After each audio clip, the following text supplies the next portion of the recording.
நீங்கள் நம்ம சேனலுக்கு விளம்பரம் கொடுக்க விருப்பப்பட்டீங்கன்னா 9449359224 இந்த நம்பருக்கு காண்டாக்ட் பண்ணுங்கள். ஜப்பானில் ஏற்பட்டிருக்கக்கூடிய நிலநடுக்கம், அதன் காரணமாக அறிவிக்கப்பட்டிருக்கக்கூடிய சுனாமி எச்சரிக்கை, இதுக்கும் கலிஃபோர்னியா மாகாணத்தில் ஏற்பட்டிருக்கக்கூடிய காட்டுத்தீக்கும் என்ன சம்பந்தம்? திருடர்கள் ஜாக்கிரதை அப்படின்னு கலிஃபோர்னியாவில் இன்னும் போஸ்டர் மட்டும்தான் ஒட்டலை. அந்த அளவிற்கு திருட்டு பயம் ஜாஸ்தியாக இருக்குது. இதெல்லாம் தாண்டி இன்சூரன்ஸ் கம்பெனிகளுடைய அணிவகுப்பு, அதை எப்படி மீட்டெடுக்கக்கூடிய உரிமையாளர்கள் எப்படி போராடுறாங்க அப்படிங்கிற அந்த விஷயம், அதில் டீட்டெயில் ரிப்போர்ட்டாகவே இதில் பேச போகிறோம். இதெல்லாம் தாண்டி கடைசியாக காற்றினுடைய வேகம் எவ்வளவு இருக்குது, இந்த காட்டுத்தீ எப்போது அணையப் போகிறது அப்படிங்கிற கேள்வி, ஒரு பிங்க் கலர் பவுடர், அதை பற்றிய பேச்சுக்கள் இப்போ அமெரிக்கா முழுவதும் பேசுபொருளாக மாறியிருக்கு. அந்த பவுடருக்கும் இந்த காட்டுத்தீக்கும் என்ன சம்பந்தம்? இறுதியாக அமெரிக்காவில் ஏற்பட்டிருக்கக்கூடிய இந்த காட்டுத்தீயை அணைக்கிறதுக்கு ஈரான் ஹெல்ப் பண்ணுறேன்னு இருக்காங்க. எதிரி நாடு உதவி செய்தா அது எப்படி சாத்தியம் அப்படிங்கிற கேள்வி இருக்குல்ல. இதுக்குள்ளே சில அரசியல் இருக்குது, அதையும் சேர்த்து வச்சு பார்த்துடலாம். வாங்க பார்க்கலாம் உறவுகளை. இது பிரசாத் சிக்னேச்சர்.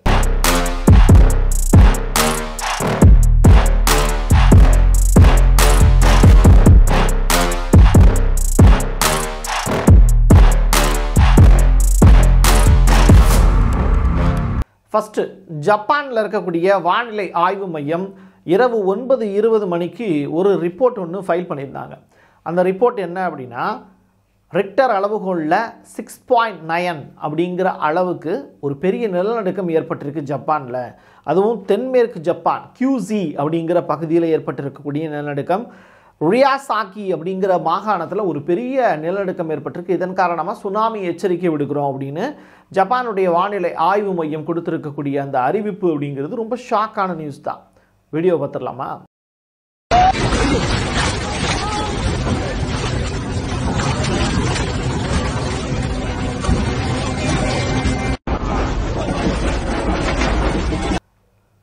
சுனாமி எச்சரிக்கை அப்படின்னு சொன்னோன்னா மக்கள் எல்லாமே ஒரு பெரிய பீதி அடைஞ்சாங்க ஜப்பானில்.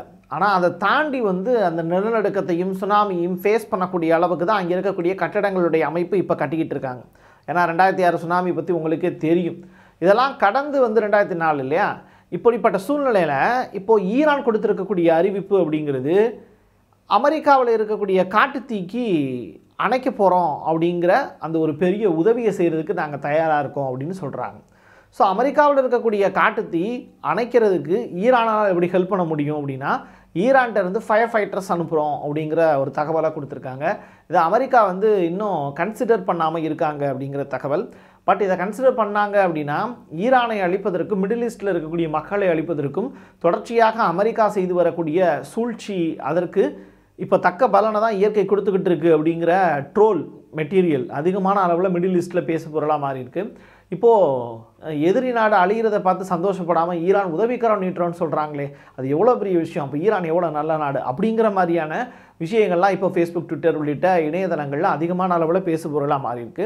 இயற்கை அமெரிக்காவை தண்டிச்சுக்கிட்டு இருக்குது அப்படிங்கிற மாதிரியான ட்ரோல்லாம் பரவலாக பேசிக்கிட்டு இருக்காங்க.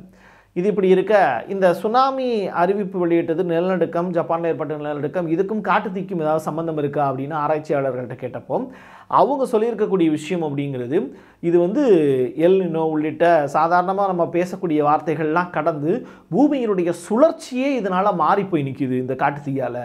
இதன் காரணமாக நவம்பர் மாதம் பெய்ய வேண்டிய மழை மே மாதம் பெய்யும். மே மாதம் அடிக்க வேண்டிய வெயில் இனிமேல் தமிழ்நாட்டில், இந்தியாவில் பார்த்திங்கன்னா டிசம்பர் மாதத்துக்கு தள்ளப்படும். இப்படி இயற்கையினுடைய சமநிலையே கெட்டிப்போச்சு இந்த கலிஃபோர்னியா காட்டுத்தீயால் அப்படிங்கிற ஒரு ஷாக்கான நியூஸை கொடுக்குறாங்க. இதெல்லாத்தையும் தாண்டி விலங்குகள் எல்லாமே அனாதையாக்கப்பட்டு இருக்கிறது அப்படின்னு, காட்டு விலங்குகள் எல்லாமே பெரிய அளவிலான சிரமத்தை சந்திச்சுக்கிட்டு இருக்கு. நிறையா விலங்குகள் இறந்து போச்சு. அதோடு சேர்த்து அங்கே இருக்கக்கூடிய வீடுகளில் வளர்க்கக்கூடிய பிராணிகள் எல்லாமே தன்னுடைய ஓனர்களை இழந்துக்கிட்டு தவிச்சுக்கிட்டு இருக்கு. அப்படிப்பட்ட காட்சிகளும் அரங்கேறிக்கிட்டு இருக்கு. தொடர்ச்சியாக நாய், பூனை உள்ளிட்ட அந்த விலங்கு வீட்டு வளர்ப்பு பிராணிகளாகட்டும், மான், சிங்கம், காட்டெருமை, கரடி உள்ளிட்ட அந்த வனவிலங்குகளாகட்டும், அதுவும் பார்த்திங்கன்னா நிறைய விலங்குகள் இறந்து போச்சு அப்படிங்கிறாங்க. ஸோ அப்படிப்பட்ட ஒரு சூழ்நிலைக்கு கலிஃபோர்னியாவில் இருக்கக்கூடிய அந்த இயற்கையினுடைய அம்சமே இல்லாமல் போச்சு. எரியக்கூடிய பொருட்கள் அப்படிங்கிறது தாண்டி ஈரமான ரோஜாவே அப்படின்னு நம்மலாம் இங்கே பாட்டு பாடிக்கிட்டு இருக்கோம். அந்த ஈரமான ரோஜா கூட காஞ்சு போச்சு. அந்த காஞ்சு போன அந்த ஈரமான ரோஜாவில் இருக்கக்கூடிய முள்ளு மாதிரி தான் கலிஃபோர்னியாவில் இருக்கக்கூடிய காட்டுத்தீயினுடைய வெப்பத்தை பார்க்க முடியும்.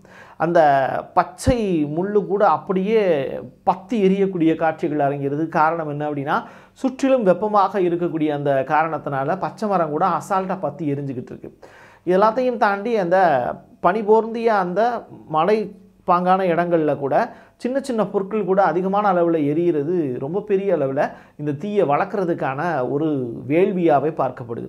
அமெரிக்காவில் நடத்துகிறது ஒரு மிகப்பெரிய யாகம். அது பூமியை அழிப்பதற்கான ஒரு பெரிய மூலமந்திரமாகவே இங்கே இருக்கக்கூடிய மக்களால் பார்க்கப்படுது.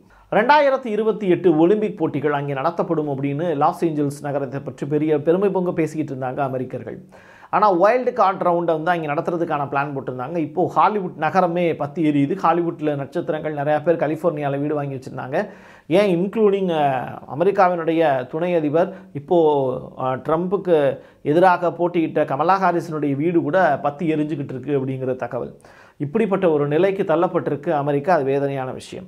அதே நேரத்தில் 130 கிலோமீட்டர் வேகத்தில் வந்து அடிக்கக்கூடிய காற்று, அந்த காற்றை தடுத்து நிப்பாட்டக்கூடிய சக்திங்கிறது அமெரிக்காவில் இருக்கக்கூடிய மிசைல்ஸுக்கோ அமெரிக்காவில் இருக்கக்கூடிய தாடு மாதிரியான ஏவுகணைகளுக்கோ ஏன் இல்லை அப்படிங்கிற கேள்வியை நகைச்சுவையாக எழுப்ப வேண்டிய தேவையும் இருக்குது. காரணம் என்ன அப்படின்னா, இங்கே இன்னொரு நாட்டின் மீது போர் புரிவதற்கு திறமையுடைய நபர்களாக இருக்கக்கூடிய நீங்கள் சொந்த நாட்டு மக்களை பாதுகாக்க வக்கற்றவர்களாக மாறிவிட்டீர்களே அப்படின்னு இந்த காற்று சாண்டா அனா அப்படிங்கிற காற்று 130 கிலோமீட்டர் வேகத்தில் ரொம்ப ஸ்பீடாக போய் அமெரிக்காவினுடைய இப்போ ஜனாதிபதியாக உட்காந்துருக்காரு ஜோ பைடன், அவரை பார்த்து கேள்வி எழுப்புது. நான் வரிசையாக சில இடங்களுடைய பெயர்லாம் சொல்கிறேன். அந்த இடம் பூரா இப்போது காலியாகிடுச்சு முழுவதுமாக. அது டோட்டல் கொலாப்ஸ். கலிஃபோர்னியா மாகாணத்தில் இருக்கக்கூடிய லாஸ் ஏஞ்சல்ஸ் பக்கத்தில் இருக்கக்கூடிய நகரங்கள் எல்லாமே. ஜனவரி மாதம் 7ஆம் தேதி பலிசடாஸ் ஃபயர்ஸ் அதில் வந்து 14% டோட்டலாக எரிஞ்சு முடிச்சிருச்சு. ஈட்டன் ஃபயர் அதில் வந்து 34%, ஹர்ட் ஃபயர் அதில் வந்து 95%, கெனித் அப்படிங்கிற இடம், ஆர்ச்சர் ஃபயர், இந்த லிடியா ஃபயர், உட்லஸ் ஃபயர், ஆலிவாஸ் அப்படிங்கிற இடம், இது எல்லாமே தீப்பற்றி எரிஞ்சிருச்சு. 14,000 ஃபயர் ஃபைட்டர் வந்து இதை அணைக்கிறதுக்கு தீ அணைக்கிறதுக்காக கிளம்பி வந்திருக்காங்க. 1300 ஃபயர் ஃபைட்டர்ஸ் வந்து என்ஜின்ஸ் வந்து இருக்குது. இதில் வந்து 100 ஹெலிகாப்டருக்கு மேலே வந்து பயன்படுத்தப்பட்டுக்கிட்டு இருக்குது. மெக்சிகோ அப்படிங்கிற நாட்டிலேருந்து 72 ஃபயர் ஃபைட்டர்ஸ் வந்து வந்திருக்காங்க. கனடா நாட்டிலேருந்து 60 பேரும், உக்ரைன் நாட்டிலேருந்து 150 பேரும் வந்து இப்படி உலகின் பல்வேறு நாடுகளிலிருந்து அமெரிக்கா தன்னுடைய நட்பு நாடுகளுக்கு உதவிகள் செய்து இப்போ மறுபடியும் உதவிகளை பெற்று வருகிறது அப்படிங்கிற செய்தியும் மக்களுக்கு சொல்லணும். ஆனால் இந்த கலிஃபோர்னியா ஃபயரை அடுத்து அணைக்கிறதுக்கான வாய்ப்புங்கிறது கிடையவே கிடையாது. ஒட்டுமொத்த இயற்கையும் அது அழித்து முடித்த பிறகு தான் இந்த ப்ராப்ளம் வந்து ஷார்ட் அவுட் ஆகும். காரணம் என்ன அப்படின்னா, கடுமையான வேகம், காற்றினுடைய வேகத்தின் காரணமாக அவ்வளோ 130 கிலோமீட்டரில் காற்றடிக்குது அப்படின்னா 130 கிலோமீட்டர்ஸுக்கு அதே வேகத்தில் நெருப்பும் பற்றி எரிஞ்சுக்கிட்டு இருக்கும். நீங்கள் கற்பனை கூட பண்ணி பார்க்க முடியாது. அந்த காற்று வந்து பார்த்திங்கன்னா, நம்ம முன்னாடிலாம் அந்த அடுப்பு எரிக்கிறவங்களுக்குலாம் நல்லா தெரியும். நீங்கள் ஒரு ஊதுகுழல் வச்சு நீங்கள் விறகடுப்பை எரிக்கிறீங்க அப்படின்னா அந்த நெருப்பு எரியாமல் இருக்கும்போது புகை வரும்போது காற்று வந்து நம்ம அந்த ஊதுகுழல் வழியாக செலுத்துவோம். அப்படி செலுத்தும் போது என்ன ஆகும்னா, அந்த காற்றோட ப்ரெஷர் வந்து அங்கே அந்த எரியாமல் இருக்குல்ல அந்த இடத்த எரிய வைக்கும். ஸோ காற்றுக்கு இவ்வளோ பெரிய பவர் இருக்குது. அதிகமான அளவில் தீயை பரப்புவதற்கான பற்ற வைப்பதற்கான ஒரு வாய்ப்புங்கிறது காற்றுக்கு தான் இருக்குது. கலிஃபோர்னியாவில் காற்றை நிப்பாட்டுறதுக்கான வழி எங்கே இருக்குது? அப்படி ஒரு வாய்ப்பை இயற்கை வந்து மனிதனுக்கு கொடுக்கல. எலான் மஸ்க்குக்கும் கலிஃபோர்னியாவினுடைய கவர்னர் கவின் அவர்களுக்கும் பெரிய அளவிலான சண்டை நடந்துகிட்டு இருக்கு. நீ திறம்பட ஆட்சி பண்ணல, அதனால தான் அப்படி ஆயிடுச்சு பாரு அப்படின்னு சொல்லிட்டு இப்போ புதிதாக தேர்ந்தெடுக்கப்பட்டு இருக்கக்கூடிய எலான் மஸ்க்கு சொல்லியிருக்காரு. நீ என்ன மாயாஜாலியா, மந்திரவாதியா? நீ வந்து டெஸ்லா கம்பெனி மூலியமாகவும் ஸ்பேஸ் எக்ஸ் மூலியமாகவும் சேட்டலைட்லாம் விடலாம். உன் சொந்த ஊர் தானே, உன் நாடு தானே இது, இங்கே பற்றி எரிஞ்சுக்கிட்டு இருக்கே, ஏன் இதை வந்து அணைச்சி காட்டு அப்படின்னு சொல்லிட்டு அவரும் சவால் விட்டுருக்காரு. நீ விண்வெளியில் போய் மாயாஜாலம் காட்டலாம், ஆனால் இருக்கக்கூடிய இடத்துல இங்கே மனிதர்களை வாழ வைப்பதற்கான வாய்ப்பை நீ உருவாக்கலாம், ஏன்னா நீ என்னடா விஞ்ஞானின்னு சொல்லிட்டு எலான் மஸ்கை டாட்டாராக போட்டு கிழிச்சு வச்சிருக்காரு. ஊருக்குள்ளே தண்ணியே இல்லைடா, ஒரு மேயர் இவ்வளோ கஷ்டப்பட்டுக்கிட்டு இருக்கீங்க, ஒரு கவர்னராக கஷ்டப்பட்டுக்கிட்டு இருக்கீங்க, நீங்கள் என்னடா 2 பேரும் வாய்களையே பேசிக்கிட்டு இருக்கீங்கன்னு ட்ரம்ப்பையும் எலான் மஸ்கையும் சகட்டு மெனிக்கு கிழிச்சு தொங்க விட்டுருக்காரு கலிஃபோர்னியாவினுடைய கவர்னர். இதெல்லாம் தாண்டி இங்கே இருக்கக்கூடிய இங்கே இன்சூரன்ஸ் கம்பெனிகள் இருக்குல்ல, அவங்க 2,30,000 வீடுகளுக்கு வந்து இந்த ஸ்டேட் ஃபார்ம் அப்படின்னு சொல்லப்படக்கூடிய அந்த கம்பெனி இன்சூரன்ஸ் வந்து கொடுத்துருக்காங்க. இது ஏற்கனவே நட்டத்தில் தான் போயிட்டு இருந்திருக்கு. 2021, 22, 23லாம் ரொம்ப பெரிய அளவில் பில்லியன் கணக்கான டாலர்ஸில் வந்து நட்டத்தில் போயிட்டுருக்கு. இப்போ அந்த கம்பெனி இந்த கலிஃபோர்னியா காட்டுத்தீ நடக்கிறதுக்கு சரியாக 28 நாட்களுக்கு முன்னதாக அவங்க அந்த கலிஃபோர்னியா மாகாணத்தை விட்டே காலி பண்ணி போயிட்டாங்க அப்படிங்கிற ஷாக்கான ஒரு நியூஸ். ஸோ நான் ஆஃபீஸே காலி பண்ணி போயிட்டேன், இங்கே நான் அந்த கலிஃபோர்னியாவில் இல்லை, அப்படி இருக்கும்போது நான் எப்படி வந்து அங்கே இருக்கக்கூடிய மக்களுக்கு இன்சூரன்ஸ் பொறுப்பேற்க முடியும் அப்படின்னு அந்த கம்பெனி திவாலான மாதிரியான காட்சிகளை அவங்க காண்பிக்கிறாங்க. ஸோ இப்படி தான் வந்து இந்த ஸ்டேட் ஃபார்ம் அப்படின்னு சொல்லப்படக்கூடிய இந்த கம்பெனி, இன்சூரன்ஸ் கம்பெனி கை நழுவிருச்சு. இதுக்கு அமெரிக்க அரசு தான் பொறுப்பு அப்படின்னு சொல்லிட்டாங்க. ஸோ 30 லட்சம் பேர் வந்து ஹோம் பாலிசி எடுத்துகிட்டு அதில் 16% பேருக்கு மட்டும்தான் இப்போதைக்கு வந்து இன்சூரன்ஸ் கொடுப்பதுக்கான வாய்ப்பு இருக்குங்கிறாங்க. மீதி இருக்கக்கூடிய இந்த 84% மக்களுக்கு இன்சூரன்ஸ் வந்து கொடுக்கறதுக்கான வாய்ப்பே இல்லைன்ட்டாங்க. ஸோ இதுதான் அமெரிக்கா மக்களை கொதிப்படைய வச்சுருக்கு. பிங்க் கலரில் ஒரு மருந்து, அது வந்து என்னென்னா போஸ்ட் செக் அப்படின்னு சொல்லப்படக்கூடிய ஒரு தீ தடுப்பு மருந்து.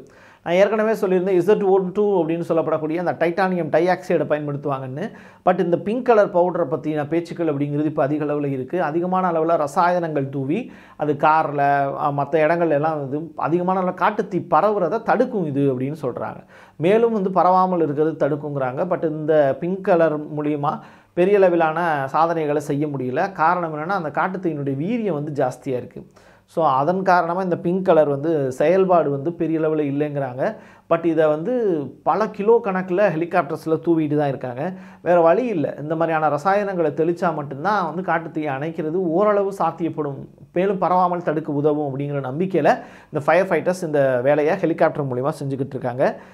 சிவப்பு கொடி அங்கே வந்து ஏற்றப்பட்டிருக்கு, ரெட் ஃப்ளாக் ஏற்றப்பட்டிருக்கு. அதே நேரத்தில் கம்யூனிஸ்ட் கிடையாது, அவங்க மக்களுக்கு வந்து விழிப்புணர்வு ஏற்படுத்தக்கூடிய வகையில் அந்த சிவப்பு கொடி ஏற்றப்பட்டிருக்கு. சாண்டானா அப்படிங்கிற காற்று வந்து நான் சொல்லியிருந்தேன்ல, இந்த ஈரமான ரோஜாவை கூட அப்படியே பற்றி எரிய வைக்கக்கூடிய வல்லமை படைத்தது அப்படின்னு. அப்படிப்பட்ட காற்று வந்து எப்போது நிற்குமோ அந்த காற்றை எப்படி சொல்கிறது, அந்த கிணறு வத்துனாதாங்க வந்து தண்ணி வத்துனாதாங்க அந்த அவனை பிடிக்க முடியும் அப்படிங்கிற கதையாக அப்படி போயிட்டுருக்கு இந்த சாண்டானா காற்றுனால அமெரிக்காவினுடைய நிலைமை. இது ட்ரம்ப் வந்து பதவி ஏற்ற உடனே வந்து காற்று நின்றுமா அப்படின்னு கேட்டால் அப்படிலாம் கிடையாது. கலிஃபோர்னியா ஒட்டுமொத்தமாக அமெரிக்காவுக்கு இல்லை, அது காடு வந்து எரிந்து நாசமாய் போனது, சுடுகாடு தான் அது இனிமேல். அப்படிப்பட்ட ஒரு நிலைக்கு வந்து இப்படி ஒரு மாகாணம் இருந்தது அப்படிங்கிறது தான் சொல்லுவாங்க. மேலும் மேலும் பொருட்கள் வளர்ந்துச்சு அப்படின்னா இன்னும் கலிஃபோர்னியாவில் இருக்கக்கூடிய மக்கள் வந்து கண்ணீரோடு தான் இருப்பாங்க. அதனால் வந்து ஒட்டுமொத்தமாக கலிஃபோர்னியாவில் இருக்கக்கூடிய மரங்களும் அங்கே இருக்கக்கூடிய இயற்கை வளத்தையும் அழிப்பது ஒன்று தான் இனிமேல் வரக்கூடிய காலங்களில் அமெரிக்காவினுடைய பெரிய சிந்தனையாக இருக்க முடியும். இன்ன வரைக்கும் அந்த கலிஃபோர்னியா மாகாணம் ஏன் தீப்பிடிச்சு எரிஞ்சுது அப்படிங்கிற காரணம் யாருக்குமே தெரியலை. அப்படிப்பட்ட ஒரு நிலைக்கு தள்ளப்பட்டிருக்கு. இது முழுமையாக செயற்கை தான் இதுக்கு காரணம். மனிதர்களால் தான் இந்த நிகழ்வு நடந்திருக்கு. மனிதர்களுடைய தேவையில்லாத சில செயல்பாடுகளால் தான் இவ்வளோ பெரிய பாதிப்புகள் தொடர்ச்சியாக ஏற்பட்டு கொண்டு இருக்கிறது அப்படிங்கிறத கடந்த கால வரலாறோடு ஒப்பிட்டு இப்போ அமெரிக்காவில் இருக்கக்கூடிய நியூயார்க் போஸ்ட் உள்ளிட்ட செய்திகள் வந்து செய்திகளை கொடுத்த வண்ணமாக இருக்காங்க.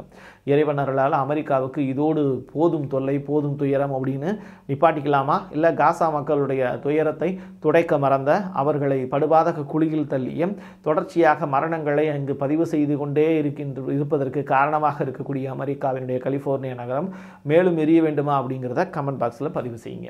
என் கையெழுத்து என் மக்களுக்கான உறவுகளே, மீண்டும் ஒரு பதிவில் சந்திக்கலாம். நன்றி, வணக்கம். நீங்கள் நம்ம சேனலுக்கு விளம்பரம் கொடுக்க விருப்பப்பட்டீங்கன்னா 9449355924 இந்த நம்பருக்கு கான்டாக்ட் பண்ணுங்கள்.